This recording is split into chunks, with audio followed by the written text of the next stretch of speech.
قرآن مجید میں بہت تفصیل کے ساتھ موجود ہے، اور یہ واقعہ ایسا ہے کہ میں ان نبی علیہ الصلوۃ والسلام کے عمل کا نام لوں تو نبی علیہ الصلوۃ والسلام کا نام آپ کے ذہن میں خود ہی آ جائے گا.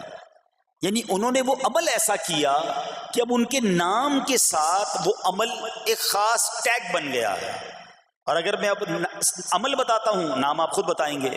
اور ان کا عمل تھا کہ ان کے اندر کمال صبر تھا. اب یہ صبر کرنے والے نبی کون ہیں؟ صبر ایوب علیہ السلام. مشہور ہے دنیا میں کہ ایوب علیہ السلام کا جو صبر ہے وہ ضرب المثل بن گیا، وہ ایگزامپل بن گیا. صبر تو بہت سارے لوگوں نے دنیا میں کیا، مصیبتیں تو بہت سارے اللہ والوں پر آئیں، مگر حضرت ایوب علیہ الصلوۃ والسلام کو اس قدر کمال کا صبر جو ان کا تھا وہ کیا واقعہ ہے. تو آج مشکلیں ہیں، پریشانیاں ہیں، ٹینشن ہیں. لوگ جب پریشان ہوتے ہیں تو صبر کا دامن تھامنے کی بجائے نارملی بے صبری، شکوے اور شکایات کی طرف جاتے ہیں. تو زندگی میں جب بھی کوئی معاملہ آئے نا، ہمیں اللہ کے کلام کی طرف رجوع کرنا چاہیے، اللہ والوں کی سیرت کی طرف رجوع کرنا چاہیے. اور رب کریم کے جو منتخب ترین بندے ہیں، دنیا کے افضل ترین جو افراد ہیں، وہ انبیاء کرام علیہ الصلوۃ والسلام ہیں. تو ہمیں جب بھی کوئی پرابلم آئے، جب بھی کوئی مسئلہ درپیش ہو، پہلے دیکھیں اللہ والوں نے اس موقع پر کیا کیا تھا، قرآن کیا کہتا ہے، حدیث کیا کہتی ہے، تو پھر زندگی میں چیزیں آسان ہو جاتی ہیں. تو حضرت ایوب علیہ الصلوۃ والسلام کی سیرت کے بارے میں جانتے ہیں کہ آپ حضرت اسحاق علیہ الصلوۃ والسلام کی اولاد میں سے ہیں، اور ان کی والدہ حضرت لوط علیہ الصلوۃ والسلام کے خاندان سے ہیں. اللہ تعالیٰ نے آپ کو ہر طرح کی نعمت سے نوازا تھا. آپ حسن و صورت والے بھی تھے، یعنی آپ کو اللہ پاک نے بہت خوبصورت بھی بنایا تھا، اور اللہ کریم نے مال بھی بہت دیا، اولاد میں بھی کثرت دی. یعنی ویل آف لائف تھی، خوبصورتی بھی ہے، مال بھی ہے، اولاد بھی ہے. اچھا، پھر ظاہر مال تھا تو گھر بھی تھے، جانور بھی تھے. اس زمانے میں جو ویلتھ ہوتی تھی، جو پیسہ ہوتا تھا، وہ جانوروں کی صورت میں ہوتا تھا. آج کل لوگ گاڑیاں رکھتے ہیں، سونا زیورات رکھتے ہیں، اس زمانے میں جانور ہوتے تھے. بلکہ اب بھی اگر پاکستان کے بھی آپ انٹیریئر کے ایریا میں چلے جائیں، گاؤں گوٹھ میں جائیں، تو لوگ اپنا مال و دولت سے جانور ہی خرید رہے ہوتے ہیں. ان کے نزدیک یہی ان کا جو ہے وہ جو بھی ان کا کاروبار ہوتا ہے اور مال ہوتا ہے. اب آپ پر امتحان آیا، آزمائش آئی. اور وہ آزمائش کیسے آئی کہ پہلے آپ کا مکان گرا، اور خاندان کے جتنے افراد تھے اور آپ کے بیٹے تھے، جتنے بھی آپ کے بیٹے تھے نا، وہ سب اس مکان کے تلے دب کر انتقال کر گئے. اللہ اکبر. آپ کو آ کر خبر دی جاتی گئی کہ حضور آپ کا مکان گر گیا ہے، آپ کے بچے دب گئے اور دب کر ان کا انتقال ہو گیا ہے. آپ فرماتے تھے میرا کیا ہے، جس کا تھا اس نے لے لیا. جب تک اس نے مجھے دے رکھا تھا وہ میرے پاس تھا، جب اس نے چاہا اس نے واپس لے لیا. اسی نے دیا تھا نا. تھوڑی دیر بعد خبر آئی کہ آپ کے جتنے جانور تھے، ہزارہا اونٹ تھے، بکریاں تھی، ریوڑ کے ریوڑ تھے، سارے جانور جو ہیں وہ مر گئے. کسی نے آ کر کہا کہ اب آپ کی جتنی دولت تھی، جتنے جانور تھے، وہ بھی مر گئے. سبحان اللہ. آپ اللہ کا شکر بجا لاتے، کہتے یا اللہ جو رب کا تھا اس نے واپس لے لیا، اسی کا تھا، جتنی دیر چاہا میرے پاس رہا، واپس لے لیا اس نے. میں اپنے رب کی رضا پر راضی، میں اس امتحان پر راضی ہوں. اللہ اکبر. اب کیا ہوا کہ آپ کی تمام کھیتیاں اور جو باغات تھے، بہت بڑی زمینیں تھیں، بڑے بڑے کھیت تھے، وہ بھی سارے کے سارے برباد ہو گئے. کسی نے آ کر بتایا کہ حضور اب تو کھیت بھی گئے، اب باغات بھی گئے. آپ نے فرمایا کہ جس کا تھا اس نے لے لیا، میں اس کی رضا پر راضی ہوں. جب تک میرے پاس تھا وہ میرے پاس تھا، اب رب نے واپس لینا چاہا تو اس نے لے لیا. اب he was empty handed، یعنی اب کچھ بھی نہیں تھا، نہ بچے ہیں، نہ مال ہے، نہ جانور ہے، نہ مکان ہے. مگر حضرت ایوب علیہ السلام کی زبان پر پھر بھی شکر ہے، اب بھی شکر ہے، شکوہ نہیں ہے کہ اللہ میں تیری رضا پر راضی ہوں. لیکن ابھی امتحان ختم نہ ہوا تھا، اور اس امتحان کے پیچھے بعض مفسرین نے ایک اور قول بھی نقل کیا کہ شیطان نے حضرت ایوب علیہ السلام کو دیکھ کر اللہ کی بارگاہ میں کہا کہ مولا یہ تیرا بندہ اس لیے تیرا شکر گزار ہے کہ تو نے اسے بڑا نوازا ہے، بڑا مال دیا ہے، اولاد دی ہے، گھر دیا ہے۔ تو اب رب کریم نے حضرت ایوب پر امتحان بھیجا تاکہ پتہ چلے کہ میرے نیک بندے امتحان کے بعد بھی صبر کرتے ہیں۔ لیکن اب سب چلا گیا نا، تو شیطان نے کہا کہ ابھی جان تو باقی ہے نا، صحت تو باقی ہے، اللہ اکبر، مزید آزمائش آئی، اور یہ ہوا کہ آپ کو بیمار کر دیا گیا۔ مبارک جسم پر بڑے بڑے آبلے پڑ گئے، پھوڑے جس کو کہتے وہ پڑ گئے۔ اس حال میں آپ کے سارے دوست بھی آپ کو چھوڑ کے چلے گئے۔ آج کل ویسے بھی حال ایسا ہی ہے جناب، جب تک پیسہ ہے، شہرت ہے، آپ کے پاس کوئی مال ہے تو آس پاس بہت سارے لوگ ہوتے ہیں، مگر جب یہ سب چیزیں چلی جائیں نا تو بعض اوقات ایسی کنڈیشن میں اپنے اور پرائیوں کی جانچ بھی ہو جاتی ہے کہ اب کون کھڑا ہے۔ دوستی مال کے لیے تھی، دوستی شہرت کے لیے تھی، دوستی منصب کے لیے تھی، یا کسی کی ذات سے واقعی خالص دوستی تھی؟ اب کیا ہوا؟ آپ کے سارے رشتہ دار، سارے دوست بھی دور چلے گئے، سوائے آپ کی فرما بردار زوجہ تھی جن کا نام تھا رحمت بن افراہیم، اور یہ حضرت یوسف علیہ السلام کی پوتی بھی تھی، اللہ کے نبی کی آل سے تھی، وہ آپ کی خدمت کرتی رہیں۔ اب جسم پر پھوڑے ہیں، آبلے ہیں، ایک بیوی ہے، نہ پیسہ ہے، نہ مال ہے، نہ بچے ہیں، واٹ ایور جو تھا سب ختم، مگر زبان ہے کہ اس پر پھر بھی اللہ کا ذکر جاری ہے، پھر بھی شکر جاری ہے، پھر بھی صبر ہے۔ بات کرنا آسان ہے جناب، مشکل آئے اور صبر کرے بندہ، اصل امتحان یہ ہے۔ زباں پر شکوائے رنجو علم لایا نہیں کرتے، زباں پر شکوائے رنجو علم لایا نہیں کرتے، نبی کے نام لیوا غم سے گھبرایا نہیں کرتے۔ ہم میں سے کسی پر ایسی آزمائش نہیں آئی نا، چھوٹی موٹی آزمائشیں تو آتی رہیں گی۔ ایک بات یاد رکھنا، یہ زندگی کی جو گاڑی ہے نا، یہ مسائل کے پہیوں پر ہی چلتی ہے۔ ہمیں بعض اوقات کسی کی گاڑی، کسی کا مکان، کسی کا خوبصورت چہرہ، کسی کی مسکراہٹ دیکھ کر لگتا ہے یار یہ تو دنیا کا سب سے سخی آدمی ہے۔ ایسا نہیں، تو یہ نہ سمجھے کہ سارا جہان جناب سخی ہے اور میں اکیلا دکھی ہوں، ایسا نہیں ہوتا، بلکہ ہر اس جہاں میں تقریباً ہر بندہ ایسا ہوتا ہے جس کے ساتھ کوئی نہ کوئی دکھ لگا ہوا ہوتا ہے، کوئی نہ کوئی پریشانی ہے، کسی کو مال کی پریشانی، کسی کو روزگار کی پریشانی، کسی کو بیماری لگی ہے، کسی کو اور ٹینشن ہے۔ تو یہ کبھی بھی نہ سوچے کہ میں زندگی گزاروں گا اور کوئی ٹینشن نہیں آئے گی، تیار رہو امتحان کے لیے، امتحان ضرور آنا۔ اب کمال یہ ہے کہ اس امتحان میں پاس کون ہوتا ہے۔ حضرت ابراہیم پر امتحان آیا، زبان پر صبر ہے، شکر ہے، شکوہ نہیں ہے۔ اب کیا ہوا کہ آپ کا سال ہاں سال تک یہ محال رہا، یہ 2-4 مہینے کا پرابلم نہیں تھا، کئی سال تک آپ بیمار رہے۔ آپ کی زوجہ جو ہے وہ خدمت کرتی رہی۔ اچھا یہاں ایک غلط فہمی دور کر دوں کہ کچھ لوگ یہ کہتے ہیں، یہ کتابوں میں پتہ نہیں کچھ کتابوں میں لکھ دیا گیا کہ حضرت ایوب علیہ السلام کو معاذ اللہ کوڑ کی بیماری ہو گئی تھی۔ ایسا بالکل نہیں تھا، کوڑ کی بیماری نہیں ہوئی تھی، بلکہ نہ کوڑ ہوا نہ جزام ہوا، آپ کو جسم پر پھوڑے پھنسیاں جن کو کہتے ہیں آبلے نکل آئے تھے، کیونکہ کوڑ کی بیماری وہ ہوتی ہے کہ جس سے لوگ نفرت یا حقارت کرتے ہیں۔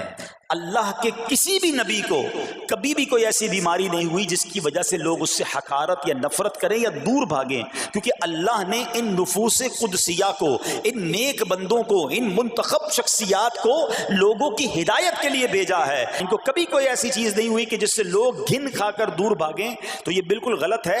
البتہ آپ کے جسم پر آبلے تھے، پھوڑے تھی، اور اللہ اکبر، آپ اس حال میں کیا رب سے عرض کرتے تھے؟ آپ عرض کرتے تھے، قرآن میں یہ الفاظ موجود ہیں، انی مسنی الضر وانت ارحم الراحمین۔ ترجمہ کیا ہے؟ مجھے تکلیف پہنچی اور تو سب مہر والوں سے بڑھ کر مہر والا ہے، رحم کرنے والوں میں سب سے بڑھ کر رحم کرنے والا ہے۔ یعنی اللہ کی بارگاہ میں یہ عرض کرتے تھے، یا اللہ تکلیف پہنچی ہے، رحم تو نے کرنا ہے، تو ارحم الراحمین ہے، زمانے سے نہیں کہتے تھے۔ یہاں ایک اور پرابلم ہے، میں کوئی مسئلہ ہوتا ہے پرابلم آتی ہے ہم ساری دنیا سے کہتے ہیں یہ مسئلہ ہو گیا، یہ پرابلم ہو گئی. نہیں، ساری دنیا میں سے کوئی آپ کا مسئلہ حل نہیں کر سکتا. اس سے بات کرو نا جو مسائل کو حل کرنے والا ہے، اس سے عرض کرو نا جو مصیبت کو دور کرنے والا ہے. ادھر ادھر جانے کی بجائے پرابلم یہ ہے جب بھی مشکل آتی ہے ہم سب کے پاس جاتے ہیں، ہم رب کے پاس نہیں جاتے ہیں. جاؤ اس کے پاس جو حل المشکلات ہے، جو مصیبتوں کو حل کرنے والا ہے، اس کی بارگاہ میں فریاد کرو. وہ شاعر کتنی پیاری بات لکھتے ہیں نا، یہ بہت سارے لوگوں کے لیے درس ہے جو اپنی پرابلمز کے لیے دنیا والوں کے پاس جاتے ہیں. ارے اگر پکارنا ہے تو اللہ کی بارگاہ میں پکارو، التجا کرنی ہے تو اللہ کے حبیب سے عرض کرو نا. شاعر لکھتے ہیں کسی کا احسان کیوں اٹھائیں، کسی کو حالات کیوں بتائیں، کسی کا احسان کیوں اٹھائیں، کسی کو حالات کیوں بتائیں. تمہیں سے مانگیں گے تم ہی دو گے، تمہارے در سے ہی لو لگی ہے. ہم اللہ کی بارگاہ میں عرض کریں، اللہ کے حبیب کی بارگاہ میں لو لگائیں. دنیا والوں کے پاس کچھ نہیں رکھا، لیکن ہم دنیا والوں کو بتا کر اپنے صبر کا ثواب بھی ضائع کر دیتے ہیں. دیکھو حضرت ایوب علیہ السلام کا صبر، کسی سے نہ کہا، اللہ کی بارگاہ میں عرض کرتے رہے. اب آپ کی آزمائش کا وقت پورا ہوتا ہے، دعا کرتے رہے، التجا کرتے رہے، صبر کرتے رہے. حکم ہوا کہ اپنا پاؤں زمین پر مارو. حضرت ایوب علیہ السلام نے پاؤں زمین پر مارا تو زمین سے ایک چشمہ پھوٹ اٹھا. حکم الہی سے حکم دیا گیا کہ اب اس پانی سے غسل کرو. آپ نے جب اس پانی سے غسل کیا تو آپ کی تمام بیماریاں دور ہو گئیں. پھر آپ 40 قدم چلے، دوبارہ زمین پر قدم مارنے کا حکم دیا. قدم مارتے ہی ایک اور خوبصورت لذیذ ٹھنڈے پانی کا چشمہ نمودار ہوا. پانی ٹھنڈا، میٹھا اور لذیذ تھا. اب آپ نے وہ پانی پیا تو آپ کے باطن میں نور ہی نور پیدا ہو گیا اور آپ کو اعلیٰ درجے کی صحت اور نورانیت حاصل ہو گئی. اور سنو، میرا رب تو قادر ہے نا، اللہ تعالیٰ نے آپ کی وہ ساری اولاد جو دب کر کئی سال پہلے مر گئی تھی، انتقال فرما گئے تھے، اللہ نے ان تمام اولاد کو پھر زندہ فرما دیا اور آپ کی بیوی کو دوبارہ جوانی بخشی، اور اب اس کے بعد بھی آپ کی کثیر اولاد ہوئی. سنو سنو، جو جانور چلے گئے تھے نا، اللہ نے مویشی، اسباب، وہ خزانہ اس سے زیادہ آپ کو پھر سے عطا فرما دیا. صبر کیا تھا نا. ان اللہ مع الصابرین. اچھا، یاد سب کو ہے یہ آیت، بچپن سے یاد ہے، اللہ صابروں کے ساتھ ہے، صبر کرنے والوں کے ساتھ ہے. مگر صبر کرنا نہیں ہے، امتحان آنا ہے تو صبر کرنا نہیں ہے. آیت سب کو پتا ہے. اچھا، جس کے ساتھ پرابلم ہو جائے نا، اس کو بھی بندہ درس دینے جا رہا ہوتا ہے، بھائی صبر کرنا، اللہ آپ کو صبر دے. لیکن جب اس پر امتحان آتا تو یہ صبر کرتا نہیں ہے. دوسروں کو درس دے رہا تھا، آج تیری باری آئی ہے نا، تو صبر کا دامن نہ چھوڑیں. میں آپ کو ایک بات سوال پوچھنا چاہتا ہوں. آج کل ہم بڑے لوگوں سے تعلقات کیوں بنانے کی کوشش کرتے ہیں؟ یار جب کوئی مشکل ٹائم آئے گا نا تو یہ بندہ کام آئے گا، یہ پیسے والا دوست ہے، یہ اس کے تعلقات بہت ہیں، اس کی گورنمنٹ میں بات ہے، اس کی وکیلوں میں بات ہے. 4-5 ایسے دوست ہونے چاہیے. یہ ڈاکٹروں کے اندر بڑی اچھی اس کی دوستی ہے، کوئی ڈاکٹر کا بھی کام آئے گا تو یہ بندہ کام آ جائے گا.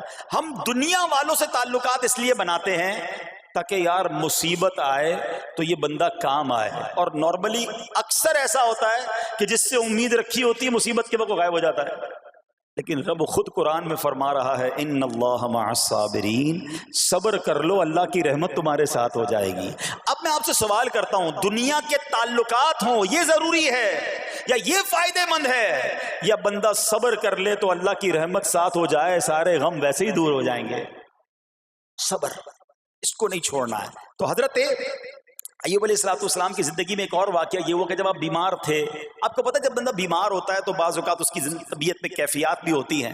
تو آپ نے اپنی زوجہ کو پکارا تو آپ کی زوجہ کچھ دیر میں حاضر ہوئی. تو آپ نے جلال میں آ کر اس کو 100 درے، اپنی زوجہ کو 100 کوڑے مارنے کی قسم کھا لی. اب جب صحت آ گئی تو قسم تو آپ نے کھائی ہوئی تھی، تو اب کیا کرتے؟ اس بیوی نے تو خدمت بھی بہت کی تھی، اب اسے کوئی خاص کیفیت تھی، آپ نے قسم اٹھا لی تھی. سبحان اللہ، ایوب علیہ السلام کو اللہ کریم نے قرآن میں کیا حکم دیا کہ اے ایوب، آپ ایک یعنی 100 جس کو کہتے ہیں تنکے، 100 تنکوں والی جھاڑو لیں اور اس جھاڑو کو ایک مرتبہ اپنی بیوی کو مار دیجئے تو آپ کی قسم جو ہے وہ پوری ہو جائے گی، یعنی قسم کا کفارہ نہیں دینا ہوگا۔ اللہ اکبر۔ اللہ نے اس نبی علیہ السلام کی فرما بردار بیوی کی جو سزا تھی یا جو معاملہ تھا اس کو کتنا آسان فرما دیا۔ تو رب کریم نے قرآن مجید فرقان حمید میں اس کو کس طرح بیان فرمایا، وَخُذْ بِيَدِكَ ضِغْثًا فَاضْرِب بِهِ وَلَا تَحْنَثْ، فرمایا کہ اپنے ہاتھ میں ایک جھاڑو لے کر اسے مار دے اور قسم نہ توڑ۔ اِنَّا وَجَدْنَاهُ صَابِرًا، فرمایا ہم نے اسے صابر پایا۔ نعم العبد، کیا اچھا بندہ، انہو اواب، بے شک وہ بہت رجوع لانے والا ہے۔ ارے آج دنیا کسی کو کہے یہ صبر والا ہے، حضرت ایوب کی شان دیکھو کہ رب فرما رہا ہے قرآن میں انا وجدناہ صابرا، اور ہم نے ایوب کو صبر کرنے والا پایا، صابر پایا۔ اللہ حضرت ایوب کے صبر کے صدقے ہمیں بھی صابرین میں شامل فرما لے۔ اللہ اکبر، سبحان اللہ۔ اور رب کریم نے جو اواب فرمایا، علماء کہتے ہیں کہ یہ اواب کے لاجواب خطاب کو جو آپ کے سر مبارک پر ایک تاج کی طرح رکھ دیا گیا، کیونکہ اواب کے معنی کیا ہے، انہو اواب، بے شک وہ بہت رجوع لانے والا ہے۔ اللہ اکبر۔ صبر کیا تو رب نے کیسے کیسے القاب جو ہیں وہ قرآن میں عطا فرمائے۔ یہاں ایک اور بات بھی سیکھنے والی ہے کہ حضرت ایوب علیہ السلام کے صبر کا کمال یہ ہے کہ قرآن میں ذکر آ گیا، آپ صبح قیامت تک حافظ تلاوت کریں گے، تراویح میں قرآن پڑھا جائے گا، جب بھی قرآن کی تلاوت دنیا کے کونے کونے میں کی جائے گی، قیامت تک حضرت ایوب کے صبر کا ذکر ہوتا رہے گا۔ جب آپ صبر کرتے ہیں اللہ رسول کو راضی کر لیتے ہیں، اللہ ان ناموں کو بلند فرما دیتا ہے۔ بہرحال میرے پیارے اسلامی بھائیوں، اب یہاں تھوڑا سا ایک شرعی مسئلہ بھی سمجھ لیں۔ بعض اوقات ہے کہ آپ لفظ سنتے ہیں ہیلا، اچھا کچھ لوگ جب یہ لفظ ہیلا سنتے ہیں تو کنفیوز ہو جاتے ہیں، یار یہ کیا، ایک کام کرنا تھا اس کو ایک اور طریقے سے کر دیا، ہمیں سمجھ نہیں آ رہا، عجیب عجیب سی لوگ باتیں کرتے ہیں۔ سبحان اللہ، علماء فرماتے ہیں پہلے ہیلے کا مسئلہ سمجھ لیں۔ فتاوی عالمگیری میں ہے جو ہیلا کسی کا حق مارنے یا اس میں شبہ پیدا کرنے یا باطل ذریعے سے فریب دینے کے لیے کیا جائے وہ مکروہ ہے، اور جو ہیلا اس لیے کیا جائے کہ آدمی حرام سے بچ جائے یا حلال کو حاصل کر لے وہ اچھا ہے۔ انما الاعمال بالنیات، غلط نیت سے ہیلا کہ کسی کا حق دبا لوں یا معاذ اللہ زکوٰۃ ادائی نہ کرنی پڑے، تو اللہ کو کوئی دھوکہ نہیں دے سکتا، اللہ دیکھ رہا ہے کہ اس کی نیت کیا ہے۔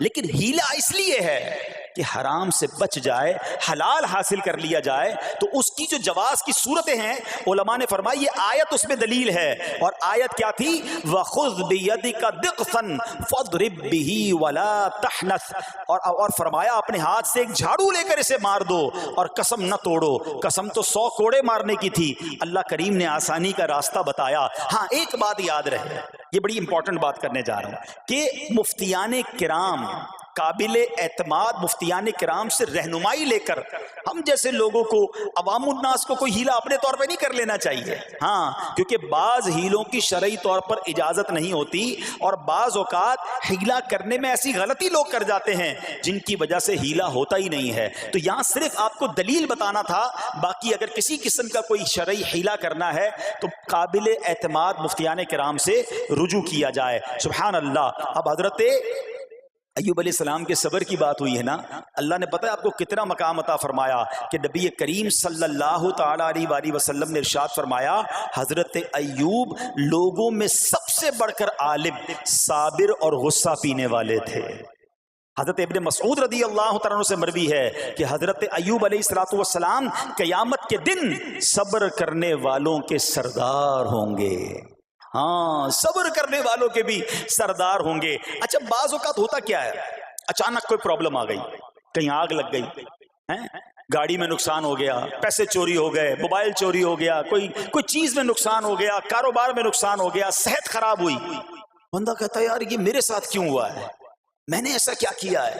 بعض اوقات زبان سے شکوے، شکایت، حالانکہ قرآن مجید فرقان حمید نے تو پہلے ہی ہمیں بتا دیا ہے ہمارا پرابلم پتہ ہی کیا ہے۔ ہم بہت ساری باتیں جانتے ہیں دنیا کی، قرآن و حدیث پڑھتے نہیں ہیں تو مینٹلی پریپیئرڈ نہیں رہتے۔ آپ کو پہلے ہی پتا ہو کہ یار گرمیاں آنے والی ہیں، تو اچانک گرمیاں آئیں گی تو پریشان نہیں ہوں گے نا. آپ کو پتا تھا جون جولائی میں گرمی ہوتی ہے بھائی, سردیاں نہیں ہوتی. آپ پنکھا بھی تیار رکھتے ہیں, ٹھنڈا پانی کا انتظام بھی رکھتے ہیں, گرمی کے وقت باہر کم نکلتے ہیں.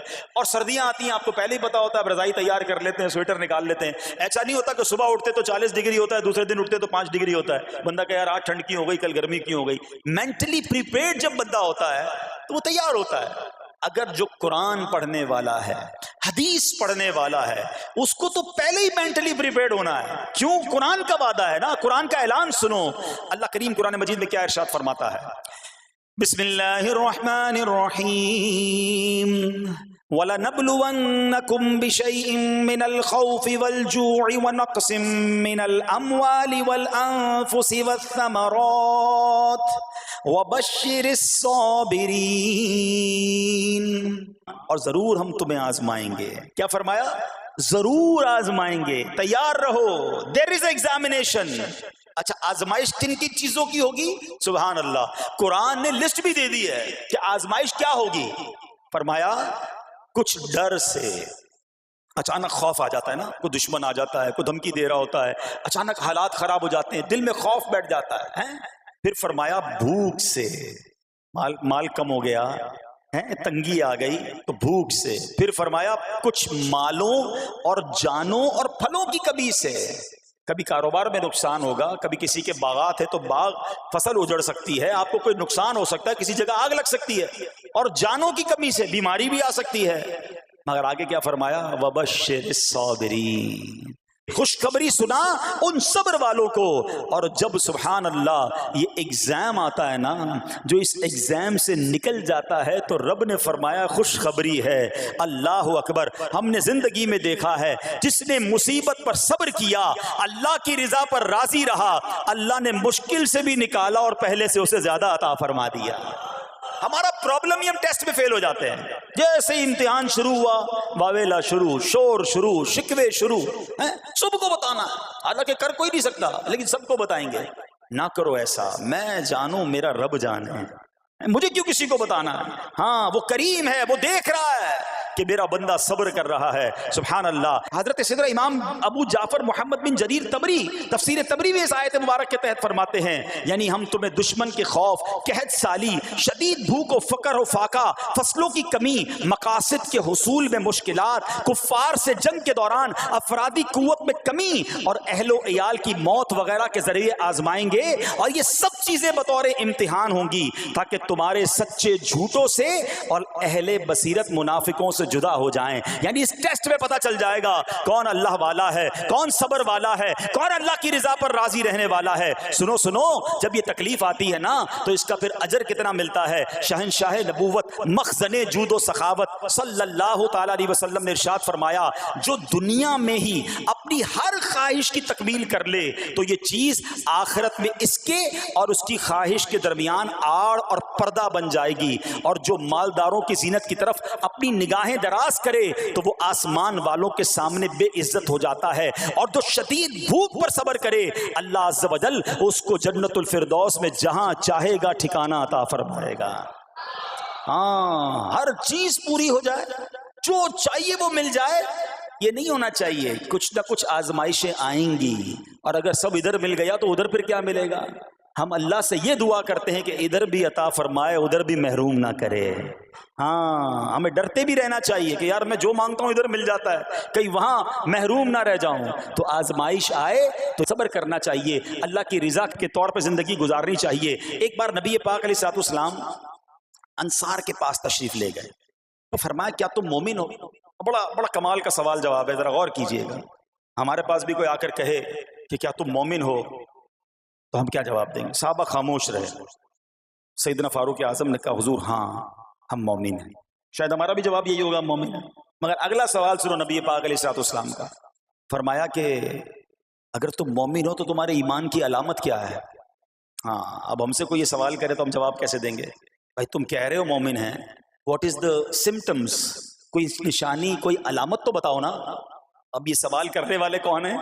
پیارے آقا صلی اللہ تعالی علیہ وآلہ وسلم. صحابہ سامنے بیٹھے ہیں. ارشاد فرمایا مومن ہو تو علامت کیا ہے؟ کیا شاندار جواب دیا کہ صحابہ کرام نے کہ ہم جب فراخی کی حالت ہوتی ہے نا, آسانی ہوتی ہے, تو ہم شکر ادا کرتے ہیں, جب آزمائش آتا ہے، کوئی پرابلم آتی ہے، ہم صبر کرتے ہیں اور اللہ کے فیصلے پر راضی رہتے ہیں۔ نبی اکرم علیہ الصلوۃ والسلام نے جواب میں کیا فرمایا؟ رب کعبہ کی قسم تم مومن ہو۔ تو پتہ یہ چلا کہ مومن ہونے کی نشانی یہ ہے کہ جب اچھے دن آئیں تو شکر کرے، اور مشکل کے دن آئیں تو اللہ کی رضا پر، اللہ کے فیصلوں پر راضی رہے، صبر کرے۔ اب آؤ سوال کرتے ہیں، اچھے دن آتے تو ہم کیا کرتے ہیں؟ ارے بھائی میں تو انتظار میں تھا، تھوڑے پیسے آئیں تو فلاں عیاشی کروں، فلاں گناہ کروں، تھوڑے پیسے تھے تو وہ کام ہی نہیں کر پا رہا تھا، اب تو موقع لگا ہے، اب تو دن آئے ہیں۔ معاذ اللہ، جس کو اللہ نعمتیں دیتا ہے، فراخی دیتا ہے، تو وہ اللہ کی نافرمانی میں لگ جاتا ہے، اور جب اس کو کوئی آزمائش بھیجتا ہے تو وہ ناشکری کہہ کر، بلکہ بعض اوقات تو کفریہ کلمات منہ سے نکال کر ایمان سے بھی ہاتھ دھو بیٹھتا ہے۔ ایسا نہیں ہونا چاہیے۔ عقل مند وہ ہے، یاد رکھنا کہ رب جتنی عطائیں بڑھائے ہم اتنے سجدے بڑھائیں، ہم اتنے صدقے بڑھائیں۔ دیکھو نا دنیا میں کیا ہوتا ہے، آپ کو کوئی تحفہ دے، آپ کیا کہتے ہیں؟ شکریہ، جزاک اللہ۔ دوبارہ تحفہ دے، آپ کہتے ہیں بہت مہربانی۔ تیسری بار دے، بندہ کہ یار یہ تو مجھ پر کتنا مہربان ہے۔ اتنی مہربانیاں، ناراض نہیں ہونا چاہیے۔ جو تمہیں دنیا میں 2-4 تحفے دے دے، تم اسے ناراض نہیں کرنا چاہتے۔ جب سے میں پیدا ہوا، جب سے وہ نواز رہا ہے، وہ ناراض نہ ہو جائے اس کا کوئی خیال نہیں، وہ دیے جا رہا ہے۔ ہم تو دیکھتے ہیں نا، بندہ غریب ہوتا ہے، تھوڑے گناہ، جیسے جیسے امیر ہوتا گیا اس کے پر پرزے نکلنا شروع ہو جاتے ہیں، مسجد سے دور، نمازوں سے دور، معاذ اللہ حرام کاموں میں پڑ جاتا ہے۔ ارے اللہ کے بندے، تجھے رب نواز رہا ہے، تیرے تو سجدے بڑھنے چاہیے تھے۔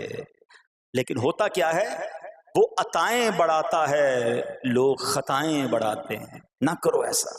جب فراخی ہو، جب اللہ کی طرف سے آسانی ہو تو شکر ہو، اور جب آزمائش آئے تو صبر ہو۔ یہی مومن کی نشانی ہے، اور اللہ سے دعا کرتے ہیں کہ اللہ کریم ہمیں اپنے شکر گزار اور صبر کرنے والے بندوں میں شامل فرما لے۔ اور یقین کریں، صبر کا جو پھل ہے نا، وہ کہتے ہیں نا صبر کا پھل میٹھا، او ہو بالکل ٹھیک کہا، بلکہ بہت میٹھا ہے۔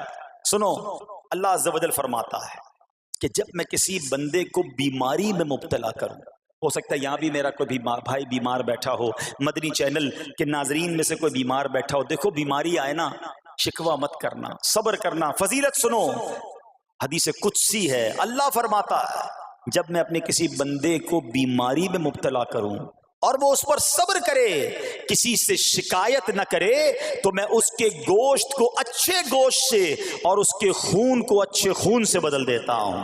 پھر اگر اسے شفا دیتا ہوں تو ایسی شفا دیتا ہوں کہ اس کے نامہ اعمال میں کوئی گناہ نہیں رہتا، اور اگر میں اسے دنیا سے اٹھا لوں تو اسے اپنی رحمت کاملہ کے سائے میں لے جاتا ہوں۔ ارے کمال ہو گیا، بیماری آئی، بیماری جب جاتی ہے تو گناہوں سے بھی پاک کر کے جاتی ہے۔ صرف ایک ہی تو کنڈیشن ہے، صبر کرنا۔ بیماری آئی، صبر کرنا، ہاں کسی سے بات نہ کریں، شکوہ نہ کریں، اللہ کی بارگاہ میں عرض کریں مولا تیری مہربانی، ہاتھ میں درد ہے باقی جسم تو سلامت ہے، اے اللہ آنکھ میں درد ہے باقی جسم تو سلامت ہے، اے اللہ گردوں میں پرابلم ہے میرا باقی جسم تو سلامت ہے، یہ بھی تیری مہربانی ہے۔ اللہ کرے کہ ہم شکر گزار بندے بن جائیں، کیونکہ یہ بیماری تو ہمارے گناہ معاف کروانے آئی تھی، مگر افسوس یہ ہے کہ جو گناہ معاف کروانے والا کام ہمارے ساتھ ہوا اس میں بھی ہم نے اللہ کو ناراض کر دیا اور شکوے شکایات کی۔ سنو سنو، اس نے اخلاق کے پیکر نبیوں کے تاجور صلی اللہ تعالی علیہ وسلم نے ارشاد فرمایا، ابھی تو صرف بیماری کی بات ہوئی نا، اب آؤ اگر کسی کو کاروبار میں نقصان ہو گیا، کسی کے پیسے کم ہو گئے، کسی کی جان و مال کا کوئی نقصان ہوا، کوئی آگ وغیرہ لگ گئی، سنو اللہ کے حبیب علیہ الصلوۃ والسلام فرماتے ہیں کہ اللہ ارشاد فرماتا ہے، پھر حدیث قدسی ہے کہ جب میں اپنے کسی بندے کے بدن یا اس کے مال یا اس کی اولاد کی طرف کوئی سختی بھیجوں، پھر وہ صبر جمیل کے ساتھ اس کا استقبال کرے، تو قیامت کے دن مجھے اس سے حیا آئے گی کہ میں اس کے لیے میزان قائم کروں یا اس کا نامہ اعمال کھولوں۔ ہائے ہائے ہائے، سمجھتے ہو اس کا مطلب؟ اللہ فرما رہا ہے مجھے حیا آئے گی کہ اپنے بندے سے اب کیا حساب لوں. جب آزمائش بھیجی تھی تو اس نے صبر کیا تھا, اس نے شکوہ نہیں کیا تھا. خدا کی قسم میں آپ سے پوچھتا ہوں, میرا کوئی نقصان ہو جائے اور قیامت کے دن میرا نامہ اعمال نہ کھولا جائے, مجھے اللہ کی بارگاہ میں حساب نہ دینا پڑے, مجھے بتاؤ یہ دنیا کے حساب نقصان کی کیا حیثیت ہے اگر ادھر بخشا جائے. سنو تو صحیح, رب فرما رہا ہے کہ مجھے حیا آتی ہے کہ اس کے لیے میزان قائم کروں یا اس کا نامہ اعمال کھولوں. ارے یہ ساری دنیا کی دولت, یہ ساری دنیا کی آسائش ایک طرف, اگر قیامت کے دن حساب کتاب میں آسانی مل جائے, اللہ بلا حساب جنت میں داخل کر دے, اس سے بڑھ کر کوئی نعمت نہیں. مگر آج افسوس یہ ہوتا ہے کہ اگر کسی پر امتحان آتا ہے وہ اس امتحان میں فیل ہو جاتا ہے. اس حدیث میں ایک لفظ استعمال ہوا صبر جمیل کے ساتھ. اب یہ بھی بڑا مسئلہ ہے کہ لوگوں کو یہی نہیں پتا کہ صبر جمیل ہے کیا. لوگ کہتے تو بہت ہیں, اللہ پاک آپ کو صبر جمیل عطا فرمائے. اب اس سے پوچھو بھائی صبر جمیل کی تعریف کیا ہے, تو پھر تعریف نہیں پتا ہوتی. یہ کسی جمیل بھائی کا صبر نہیں ہے کہ جس کو صبر جمیل کہا جاتا ہے. صبر جمیل کی تعریف سمجھو. علماء کہتے ہیں کسی مصیبت زدہ اور غیر مصیبت زدہ کو برابر میں دیکھو مگر دونوں میں کوئی فرق نظر نہ آئے. یعنی چہرہ بھی نہ بتائے کہ وہ کسی مشکل میں ہے, اس کی عادتیں بھی نہ بتائیں کہ وہ کسی پرابلم میں ہے, یعنی اس کو دیکھ کر پتہ ہی نہ چلے کہ وہ بڑی مشکل میں ہے. فرمایا یہ ہے صبر جمیل. مگر آج ہمارا حال یہ ہے, ہمارا چہرہ بتا دیتا ہے بھائی خیر تو ہے, بڑی ٹینشن میں ہو, ہاں یار کیا کروں بس موبائل ٹوٹ گیا, ارے بھائی بڑی چہرے پہ بڑی ہوائیاں اڑ رہی ہیں, بس کیا کروں جناب آج 5,000 روپے کھو گئے. 5,000 روپے کھو جائیں, چھوٹا سا نقصان ہو جائے, ہمارا چہرہ بتا دیتا ہے کہ ہمارے ساتھ کوئی معاملہ ہوا ہے. صبر جمیل یہ ہے کہ دیکھ کر کوئی پہچان ہی نہ سکے کہ یہ بندہ کتنی مشکل میں ہے, چاہے اندر کتنی تکلیف میں ہو, دنیا والوں کو نہ بتائے کیونکہ وہ رب کا بندہ ہے, وہ اللہ کی بارگاہ میں فریاد کرے. یہ صبر جمیل ہے اور اللہ اسے ہم سب کو نصیب فرمائے. ہاں یہ بڑی کمال کی بات ہے. ہم کیا کرتے ہیں سارے جہان کو بتاتے ہیں, اچھا پھر آخر میں لوگ کہتے بھی ہیں جب پورے محلے کو بتا دیا نا پھر اس کے بعد کہتے ہیں بس کیا کریں بھائی صبر ہی کر رہے ہیں. اب آپ صبر نہیں کر رہے حضرت, ہاں آپ کا صبر چلا گیا, آپ نے ساری دنیا کو تو بتا دیا. صبر یہ ہے کہ صبر پہلے صدمے پر ہوتا ہے. جیسے ہی آپ کو کوئی صدمہ لگا نا, اب آپ جانے رب جانے, نہ بتائیں کسی کو, ٹھیک ہے وہ الگ بات ہے آپ کسی کو دعا کے لیے کہہ دیں, لیکن بڑا نقصان ہو گیا, بڑی مشکل ہو گئی, بڑی پریشانی ہو گئی, اس سے حل تو کوئی نہیں ہونا. اچھا ہمارا ماجرا ایک اور بھی بڑا عجیب ہے, مشکل ہو جائے تو سب کو بتاتے ہیں, آسانی ہو جائے تو پھر کسی کو نہیں بتاتے. 5,000 کا نقصان سارے محلے کو پتا ہے, 50,000 کا فائدہ ہوا پھر کسی کو بتایا آپ نے؟ نہیں یار بتاؤں گا تو نظر لگ جائے گی. گھر والوں کو تو بالکل بھی نہیں بتاؤں گا, خرچہ بڑھا دیں گے. گھر والوں کو ساری ٹینشن کی خبریں جا کے دے رہے ہوتے ہیں, مارکیٹ میں بڑا نقصان ہو گیا, آج بڑا مندہ ہے, ارے بھائی کاروبار بالکل نہیں ہے, تاکہ گھر والوں کا خرچہ روک سکے. اور جیسے ہی کاروبار اچھا ہو گیا گھر جاتے پھر بھی وہی والا منہ بنا لیتے ہیں تاکہ ان کو پتہ نہ چلے میں بڑے پیسے کمانے لگا ہوں. یہ نہ کیا کریں. ہاں ٹینشن آپ کسی کو بتا کر اپنا صرف ثواب ضائع کرتے ہیں, باقی کچھ نہیں ہوتا. کرنا رب نے ہے, اور یہ اگر آزمائش میرے درجے بلند کرنے آئی ہے, اگر یہ آزمائش مجھے اللہ کے قریب کرنے آئی ہے تو پھر تو اس کا استقبال ہونا چاہیے نا. ہاں ہمارے بزرگان دین تو آزمائشوں کا استقبال کیا کرتے تھے. اور سنو یہاں ہو سکتا ہے کہ میرا کوئی نابینا بھائی بیٹھا ہو, بعض اوقات ایسا بھی ہوتا ہے کہ اچانک کسی کی بینائی چلی جاتی ہے, آنکھیں ٹھیک ہوتی ہیں اور اچانک ایکسیڈنٹ ہوا یا کوئی واقعہ ہوا ہے, بہت بڑی آزمائش. اللہ اس آزمائش سے ہمیں محفوظ رکھے. مگر دیکھو میرے رب کی شان دیکھو, جب بھی کوئی تکلیف آتی ہے نا بندہ صبر کرے, اس تکلیف کا اجر تیار ہے, اس کا کمال سے اس کی رحمت تیار ہے, رحمت کی برسات تیار ہے. سنو اللہ فرماتا ہے کہ اے جبرائیل جب میں اپنی کسی بندے کی بینائی لے لوں تو اس کا اجر یہ ہے کہ میں اسے اپنے دیدار سے مشرف فرماؤں گا. ہاں آنکھیں گئی ہیں مگر اللہ فرماتا ہے میں اپنا دیدار کرواؤں گا, بس صرف صبر کرنا ہے. اسی طرح میرے پیارے اسلامی بھائیوں, بعض لوگوں کے یہاں بچے کا انتقال ہو جاتا ہے, چھوٹے چھوٹے بچوں کا انتقال ہو جاتا ہے, یا بعض اوقات پیدائشی بچہ مرا ہوا ہوتا ہے پیدا, اس کا انتقال ہو جاتا ہے, یا بعض اوقات ولادت سے پہلے ہی بچہ ضائع ہو جاتا ہے. بہت شور, بڑا واویلا, بڑا رونا پیٹنا گھروں میں ہوتا ہے. مت کیا کرو ایسا, یقین کریں یہ بہت بڑا انعام تمہیں ملنے جا رہا ہے. ایسا نہ ہو یہ رونا پیٹنا، یہ بے صبری، یہ اللہ کی بارگاہ میں شکوے شکایات، اتنے بڑے تم اجر سے محروم رہ جاؤ۔ سنو، اللہ کے آخری نبی صلی اللہ تعالی علیہ وسلم نے فرمایا جس مسلمان جوڑے کے 3 بچے انتقال کر جائیں، اللہ عز و جل ان بچوں پر فضل و رحمت کرتے ہوئے ان دونوں یعنی ماں باپ کو جنت میں داخل فرمائے گا۔ صحابہ کرام نے عرض کی کسی کے 2 بچے، فرمایا 2 بچے بھی، پھر عرض کی اور 1، فرمایا 1 بھی، پھر فرمایا اس ذات کی قسم جس کے قبضہ قدرت میں میری جان ہے، جس عورت کا کچا بچہ فوت ہو جائے یعنی حمل ضائع ہو جائے اور وہ اس پر صبر کرے تو وہ بچہ اپنی ماں کو اپنی ناف کے ذریعے کھینچتا ہوا جنت میں لے جائے گا۔ یہ تو جنت کا ٹکٹ تھا، مگر شکوے شکایات الامان والافیز، گھر میں موت میت کو نقصان ہو جائے، ہماری عورتیں ہمارے گھر کے افراد وہ واویلا کرتے ہیں۔ معاذ اللہ، بعض اوقات تو کفریہ کلمات زبان پر ہوتے ہیں، معاذ اللہ ثم معاذ اللہ، کہتے کہ اللہ کو ہمارا ہی گھر ملا تھا، اتنے چھوٹے بچے کا کیا قصور تھا؟ استغفر اللہ۔ یہ تمہارے جملے، ایک تو گھر میں مصیبت پہلے ہی آئی ہوئی ہے اور تم اللہ پر اعتراض کر کے معاذ اللہ اللہ کو ظالم کہہ کے اپنا ایمان بھی ضائع کر بیٹھے، یہ تو اس سے بڑی مصیبت ہو گئی نا۔ تو نہ کریں ایسا، سیکھو۔ آج میں نے آپ کے سامنے حضرت ایوب علیہ السلام کی سیرت اور قرآنی واقعہ بیان کیا کہ سب کچھ چلا گیا مگر وہ اللہ کی رضا پر راضی تھے، رب نے انہیں صبر کرنے والا بندہ بھی فرمایا اور ساری نعمتیں پہلے سے زیادہ عطا فرما دی۔ ہاں بالکل نوازا جائے گا، صبر کا دامن اگر نہ چھوڑیں۔ سنو ہمارے اسلاف کیسے صبر کرتے تھے۔ حضرت سیدنا فتح موصلی رحمت اللہ تعالی علیہ کی زوجہ محترمہ رضی اللہ تعالی عنہا کا پاؤں پھسل گیا اور ان کا ناخن ٹوٹ گیا، وہ مسکرانے لگی۔ اللہ اکبر، کبھی کبھی ہمارا بھی ناخن ٹوٹا ہوگا، بہت تکلیف ہوتی ہے، ناخن ٹوٹے تو جان نکل جاتی ہے، مگر آپ مسکرانے لگی۔ کسی نے پوچھا کہ آپ کو ناخن ٹوٹنے کا درد نہیں ہوا، آپ مسکرا رہی ہیں؟ تو فرماتی ہیں کہ اس درد پر جو ثواب ملے گا نا، مجھے درد پر صبر کروں گی اور جو مجھے اس پر ثواب ملے گا تو اس ثواب کے تصور نے میرے درد کی تلخی کو دور کر دیا۔ ہائے ہائے ہائے، یہ ہیں اللہ والے۔ ہاں، صبر کرنا کوئی ان سے سیکھے۔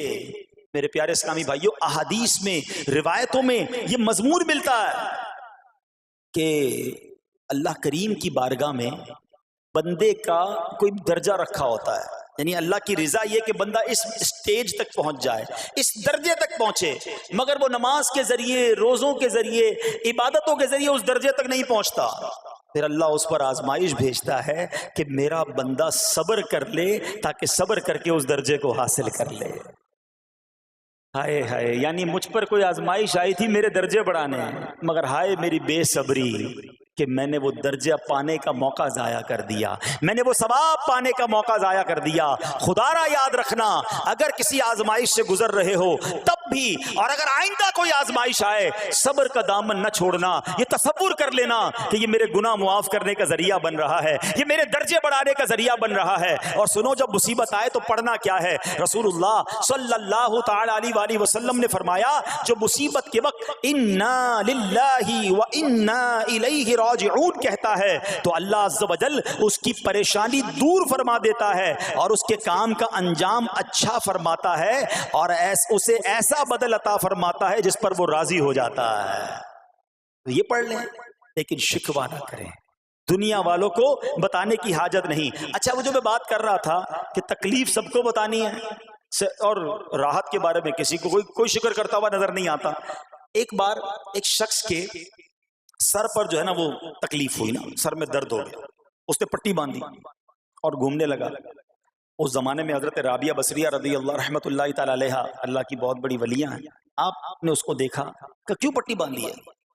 وہ کہتا سر میں درد تھا اس لیے پٹی باندھی ہے۔ بات تھوڑی سی باریک ہے، سمجھدار لوگ سمجھیں گے، اس لیے پٹی باندھی ہے کہ سر میں درد تھا۔ اللہ اکبر۔ اس اللہ والی نے پتہ کیا کہا؟ آپ کہتی ہیں کبھی صحت کی پٹی بھی باندھی ہے؟ یہ جملہ ہے بڑا سمجھنے والا ہے، یعنی اللہ نے اتنے دنوں تک صحت میں رکھا تو کسی کو نہیں بتایا، اور تھوڑے دنوں کی تکلیف آئی تو پٹی باندھ کے سب کو بتانے چلا ہے کہ رب نے بیمار کیا ہے۔ ہاں ہمیں اللہ کریم کی طرف سے آزمائش ہمیشہ تھوڑی آتی ہے. اگر اپنی زندگی کا ہم پورا عرصہ کیلکولیٹ کریں نا کہ بھئی 40 سال کا کوئی بندہ ہو گیا ہے تو کتنے دن ہوئے 40 سال میں؟ ٹھیک ہے، ایک بار کبھی بیٹھ کے اکیلے میں حساب کرنا، اتنے ہزار دن میں نے دنیا میں گزارے، کتنے دن بیمار رہا؟ تو شاید چند دن، 100 دن، 50 دن، 200 دن بنیں گے.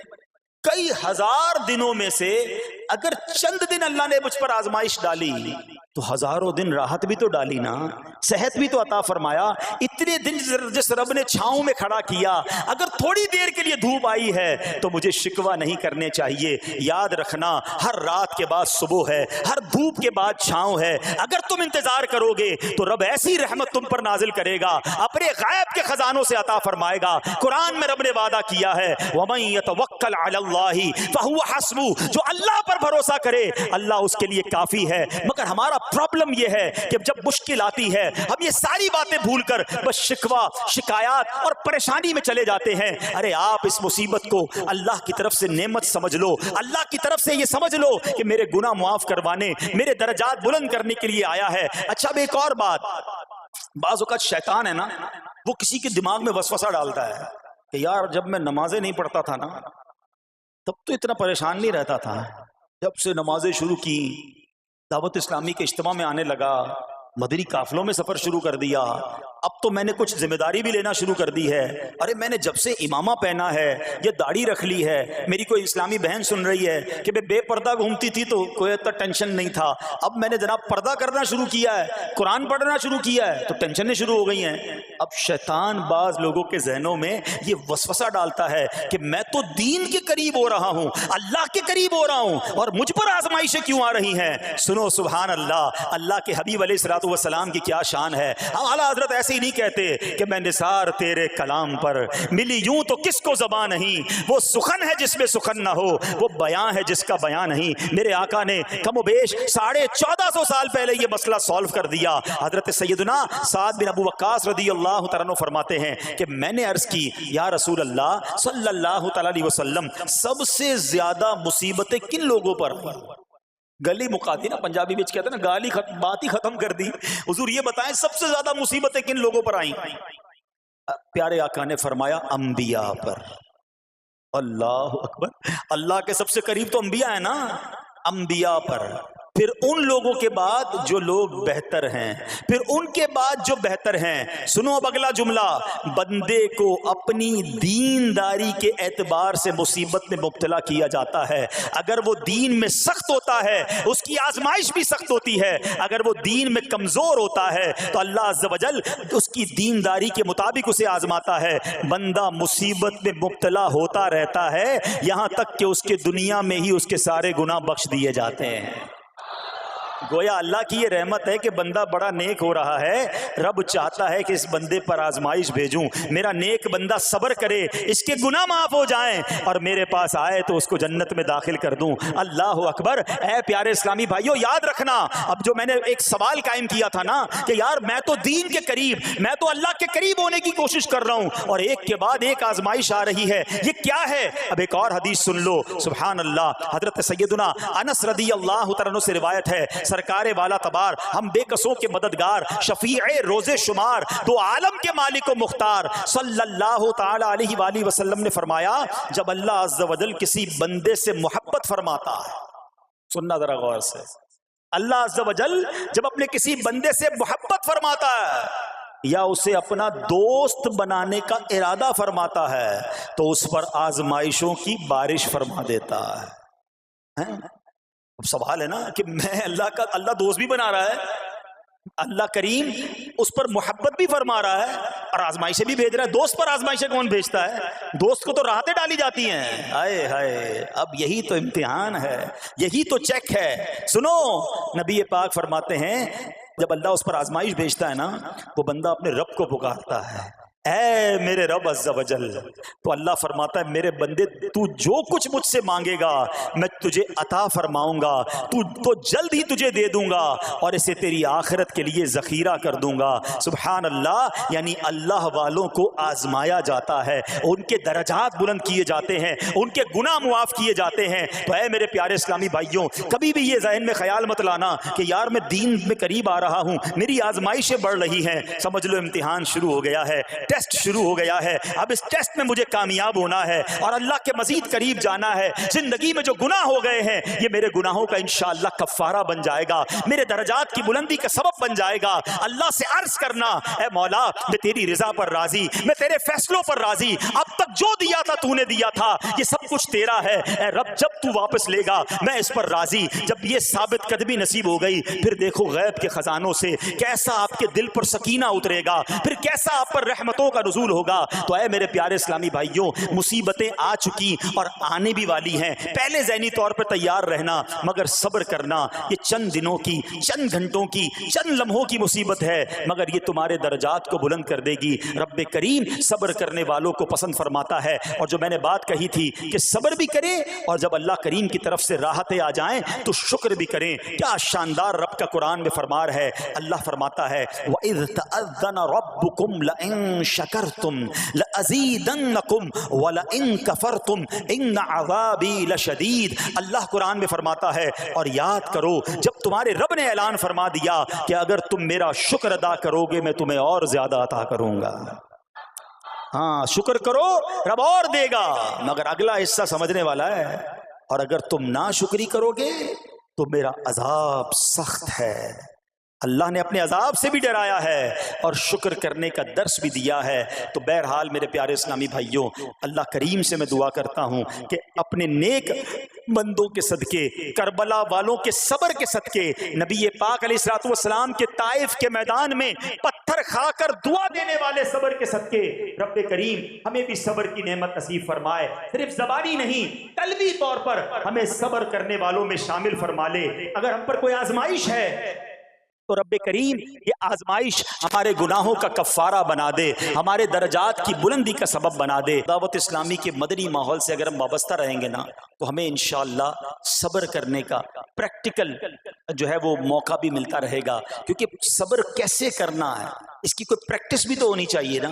تو مدنی قافلے جب ہم اس میں جاتے ہیں نا تو آرام اپنے گھر جیسا نہیں ملتا، کھانا اپنے گھر جیسا نہیں ملتا، بعض اوقات سفر میں تکلیف ہوتی ہے، تو یہ پریکٹیکلی آپ کو صبر کرنے کا موقع ملتا ہے۔ تو اگر آپ واقعی صابرین میں شامل ہونا چاہتے ہیں تو مدنی قافلوں میں سفر اپنا معمول بنائیں۔ اللہ کریم ہم سب کو مدنی قافلوں میں سفر کی توفیق عطا فرمائے۔ میرے اعمال کی اصلاح کرم سے